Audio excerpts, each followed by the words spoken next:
people are beginning to claim that they are channeling well. Certain aspects of Christianity and that organized religion that really belabors, and I don't mean that in a negative way, but the suffering that Jesus may or may not have experienced while he was on the cross. And in meditation about 2 years ago, he actually came to me in meditation. I wasn't asking for him to come forward, but it was a very, very powerful experience where he actually allowed me to feel what it was like on the cross. I was looking down, I could see the pin in my feet as they were crossed, and it was so emotional. I felt and experienced no pain. There was pain associated with it. This is very similar to mediumship and psychics who claim to be able to contact the dead through telepathic means. It is quite clear that the Bible explicitly prohibits the practice of divination, mediumship, and other spiritual practices which allow one to have direct contact with entities from another realm. In Deuteronomy 18:10-11, it states, quote, "Let no one be found among you who sacrifices his son or daughter in the fire, who practices divination or sorcery, interprets omens, engages in witchcraft or casts spells, or who is a medium or spiritist, or who consults the dead." End quote. But why is this so?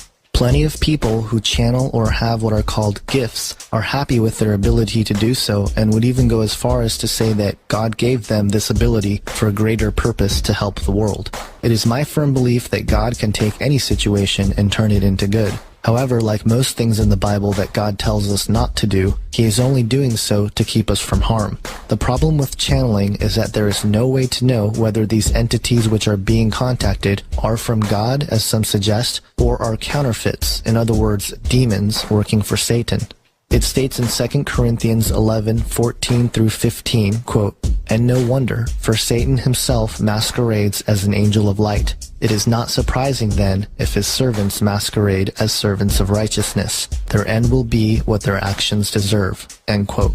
Then in 1 John 4:1-3, it states, quote, "Dear friends, do not believe every spirit, but test the spirits to see whether they are from God, because many false prophets have gone out into the world. This is how you can recognize the Spirit of God. Every spirit that acknowledges that Jesus Christ has come in the flesh is from God, but every spirit that does not acknowledge Jesus is not from God. This is the spirit of the Antichrist, which you have heard is coming and even now is already in the world." End quote.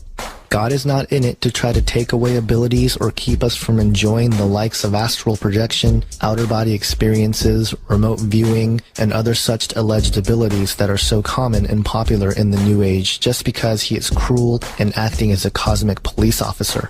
Rather, he is simply giving us warnings and informing us to test the spirits so that we can be sure it is from God to protect us from deceiving spirits who are in it to draw our attention away from God and away from Jesus and ultimately away from the true message of salvation. How many of these folks who channel entities actually exercise this basic principle? And for those who claim they are channeling Jesus Christ, well, I suppose it's possible, but in my opinion, not very likely. Why would Jesus go directly against his own teachings to send a message to someone? The bottom line is that we ourselves can have a direct relationship with Jesus, not through channeling, but through a life of prayer. Prayer is not channeling. The key difference is that with prayer, we ourselves are humble, coming before God, speaking to him directly as ourselves. With channeling, one's own body and mind are taken over, where the entity enters the physical body to deliver a message. Again, this is very similar to a demonic possession. Demons do not have bodies. In fact, they seek to enter objects or the physical body as hosts. This is seen all over the Bible. On several accounts, the Bible speaks of demon-possessed people. In Mark chapter 5, a demon-possessed man replies to Jesus when asked what their name is, stating, quote, "My name is Legion," he replied, "for we are many." End quote. In Luke 4:35, we see Jesus casting out demons, where it states, quote, "Be quiet," Jesus said sternly, "come out of him." Then the demon threw the man down before them all and came out without injuring him. End quote. Later we see disciples of Jesus casting out demons in his name. Quote, "The 72 returned with joy and said, 'Lord, Even the demons submit to us in your name, end quote. And in Luke 11:14, Jesus drives out another demon, stating, quote, Jesus was driving out a demon that was mute. When the demon left, the man who had been mute spoke, and the crowd was amazed, end quote. The dangers of channeling are that you are allowing deceiving spirits enter into your body. It is dangerous not only for your own soul, but for others around you, such as friends and family. The danger is that it can lead to demonic possession and strongholds. It is my firm belief that exorcisms do not need to be performed exclusively by Catholic priests as most believe, but can be done by those who have been saved by Jesus Christ. Many in deliverance ministries do this very thing under the name and authority of Jesus Christ. Are the entities and alien abductions, spiritual beings and channeling and meditation, and straight-up evil demons one and the same? I would say yes. As we just saw, it's not hard to convince anyone that these demonic spirits are evil and are of the Antichrist. However, the other spirits that appear as angels of light may be more difficult to discern, especially the alleged ETs that seem to have a positive message to mankind. But let's look at the specific messages people received from alleged aliens and higher spiritual entities. David Wilcock supposedly channeled an entity named Ra. In his New Age ministry, he points to a book called The Law of One as an authoritative document which he claims is much more in tune with the truth than the Bible. The same entity, Ra, which Wilcock claims he channeled, was channeled through Carla Rueckert in the early 1980s and was documented in The Law of One. Let's look at what the Law of One has to say about Jesus Christ, the Bible, and Christianity. Upon asking who or what Jesus Christ is, Ra explained, quote, I am Ra, the one known to you as Jesus of Nazareth did not have a name. This entity was a member of fifth density of the highest level of the sub-octave. The particular mind-body-spirit complex you call Jesus is, as what you would call an entity, not to return except as a member of the Confederation speaking through a channel. However, there are others of the identical congruency of consciousness that will welcome those to the fourth density. This is the meaning of the returning. The entity was absolved karmically of the destruction of an other self when it was in the last portion of lifetime and spoke upon what you would call a cross, saying, Father, forgive them, for they know not what they do. In forgiveness lies the stoppage of the wheel of action, or what you call karma. End quote. So if we are to test the spirit in accordance to what we are told in 1 John, it confirms that Ra felt that Jesus was not God in the flesh, but simply another entity of higher spiritual levels, just like Ra and other ascended masters who chose to become part of the human race. This is a clever twisting in a deceptive way to deny Jesus' deity.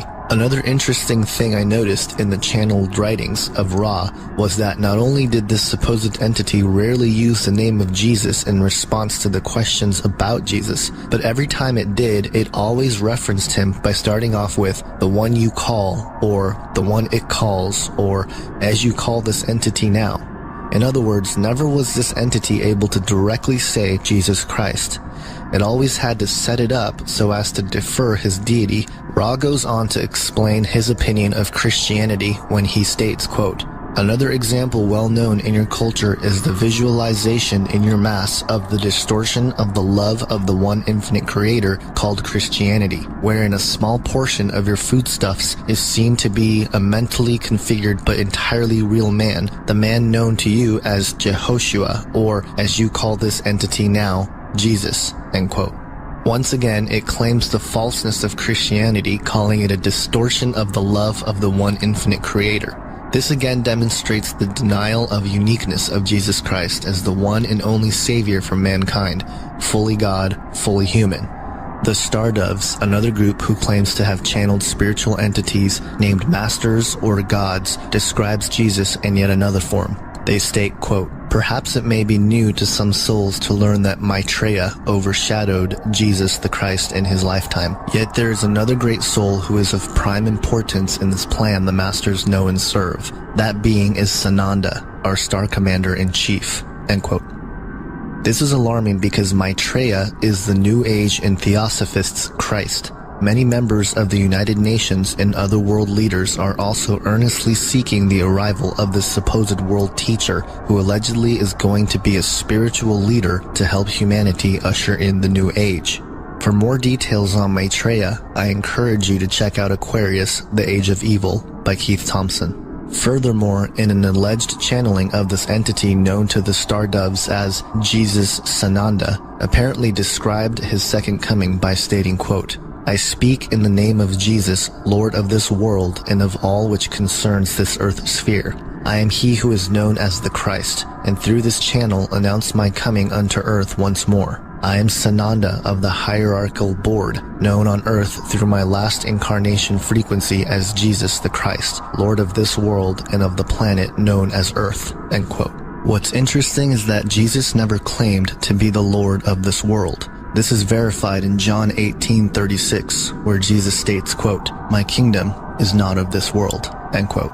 The Bible is also clear that Satan is actually the ruler of this world. This is shown in many ways in the Bible, one of which is found in Matthew 4:8, where it states, quote, "Again the devil took him to a very high mountain and showed him all the kingdoms of the world and the glory of them. And he said to him, All these I will give to you, if you will fall down and worship me." End quote. The star doves also claim to actually have an encounter with Sananda/Jesus. Quote, "On August 14th, 1997, I was taken up in my light body by Sananda/Jesus to the mothership Sangre de Cristo, his Starfleet headquarters for the second coming plan the masters know and serve." End quote. All of these claims, again, go against the standards set by 1 John. The claim that Jesus was not God in the flesh and that he was somehow communicating with these people without their testing of these spirits. It should be obvious that this claim of Jesus is also different from the claims made by Ra in the Law of One channelings, confirming further that these are nothing more than deceiving spirits. In a very popular book entitled A Course in Miracles, penned by Helen Schuckman, said she channeled what she called an inner voice, which claims was Jesus. But after studying the material and the metaphysical nature of the message, it is quite clear that this could not have been Jesus Christ as we know through the biblical accounts. Here are just a few quotes from A Course in Miracles that show its true nature. On page 9, it states, quote, "There is no sin." On page 10, it states, quote, "A slain Christ has no meaning." On page 12, it states, quote, "Do not make the pathetic error of clinging to the old rugged cross." And on page 13, it states, quote, "The name of Jesus as such is but a symbol. It is a symbol that is safe placement for the many names of all the gods to which you pray." As if the denial of sin, Jesus, and the cross was not enough, A Course in Miracles goes on to claim that there is no devil either, stating, quote, "You have created in your mythology the being you call devil. You have even imagined a god at war with this being. Of course, a real devil does not exist. Using psychic ability is nothing more than using your sixth sense, not trafficking with the devil. There is no devil, each to his own without judgment." End quote. In an article posted on mountainstreampress.org, Warren B. Smith came to the same conclusion that the Jesus being promoted by A Course in Miracles was in fact the spirit of the Antichrist and not the true Jesus Christ. He stated, quote, "My conclusions were inescapable and shocking. A Course in Miracles and the Bible were two completely different thought systems that were mutually exclusive and diametrically opposed in every degree. To my utter amazement, A Course in Miracles was the Holy Bible turned upside down. The Course had not updated or reinterpreted the Bible. It had completely rewritten it." End quote. In another book written by Levi H. Dowling called The Aquarian Gospel of Jesus Christ, the claims are similar in the denial of Jesus' deity by stating that we are all becoming Christs. Levi claims he was able to access the Akashic Records, which is allegedly an ethereal network of intelligence that surrounds the atmosphere of the earth and can be accessed through the spirit or our light body. This is the same place Edgar Cayce claims he received all of his information from as well. In this account, Jesus is not so much denied, but again, painted as a mystical master who had special abilities who simply came to show mankind how to live and become Christs ourselves. Here's a list of claims made by the book as summarized on Wikipedia. Number 1. Jesus puts on the role of the Christ but is not automatically Christ by nature. By making himself through effort and prayer a fit vessel, Jesus enabled the Christ to dwell within him. Christ is therefore used as a term for a perfect human being that Jesus exemplified, a human being that has been christened, anointed, and therefore made holy. 2. Reincarnation exists and is the explanation for various seeming injustices. Reincarnation allows people to settle debts they have incurred in past lives. Number 3, humanity has forgotten God and is currently working its way back to fully remembering God. Number 4, time is separated into ages. These ages last approximately 2,000 years. We are now nearing the start of the Aquarian Age. Number 5, all souls will eventually mature and become perfect, like Jesus, thus ending the cycle of reincarnation. Number 6, no soul is ever abandoned by God. There are again several problems with this theology because they contradict biblical principles and teachings, and no wonder, since once again these are not revelations given to people from God directly, but are deceiving spirits and false prophets who twist, confuse, and distort the true gospel message. So as you can see, no matter if it's aliens, ascended masters, spiritual gods, or anything else, the consistent message is that of the denial of Jesus Christ as God. There are literally thousands of channel documents and books from people such as Edgar Cayce, Aleister Crowley, even Napoleon Hill in his famous work Think and Grow Rich. If they were aliens from a faraway galaxy, why not help us with our problems to cure cancer or teach us some form of technology that would help humanity? Why are they directly teaching that Jesus was not God, but just another master or teacher?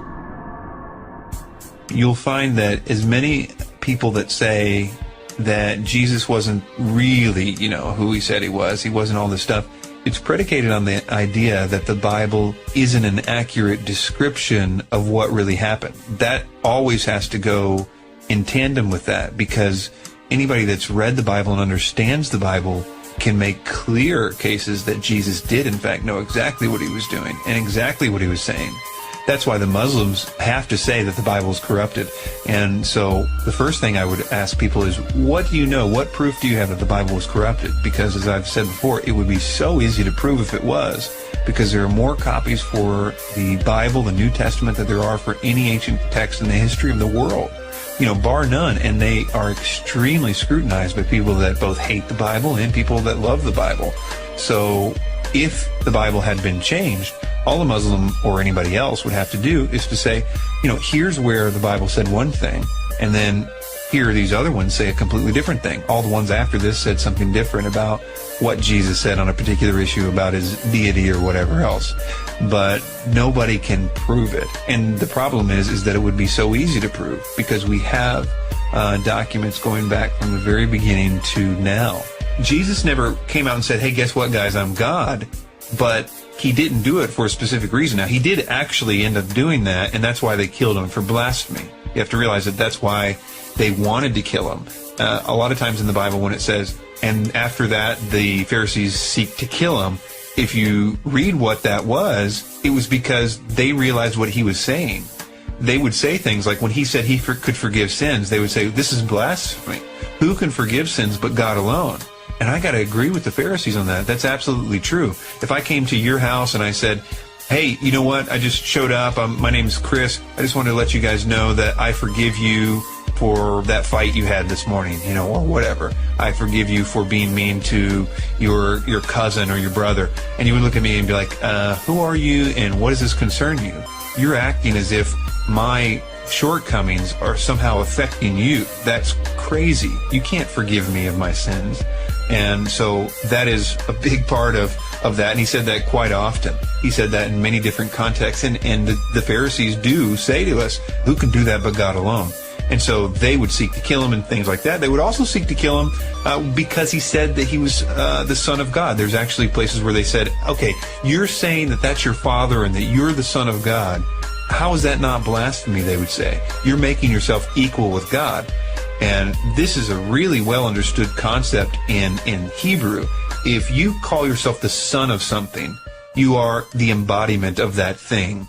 Begat of something, if you are begotten of something, you are that thing. For instance, a cat begets another cat.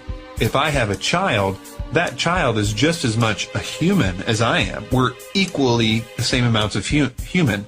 And so for that reason, if God begots a son, it's just as much God. It's not any less than God. So that was a massive claim to say that, especially in the context in which he said it. He claimed to be before time the Son of God. He was the creator of the world. Before Abraham was, I am. His many I am statements are another unbelievably blasphemous thing to say. He was claiming by proxy, and the Pharisees, trust me, were well aware what he was saying. He was claiming to be the voice of the burning bush.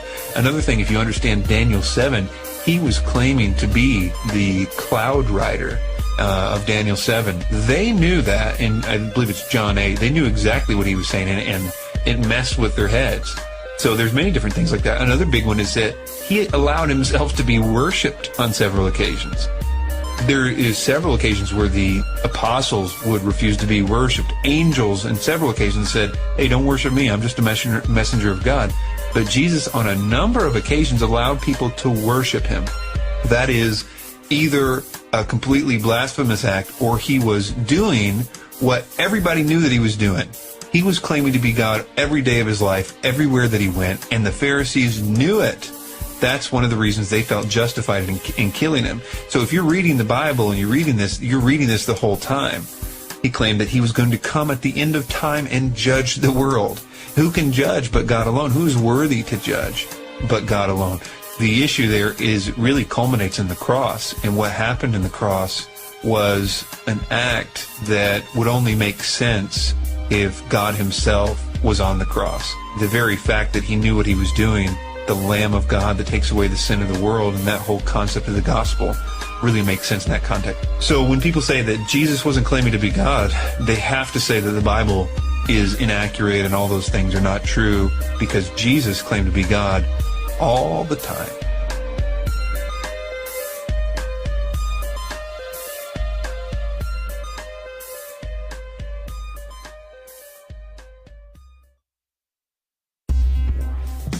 Both the New Age movement and the New World Order are about a coming evolution of mankind, the instant upgrade of humanity into higher spiritual beings, ending religious differences, a golden age where we all attain Christ consciousness, the beginning of a new civilization of mankind.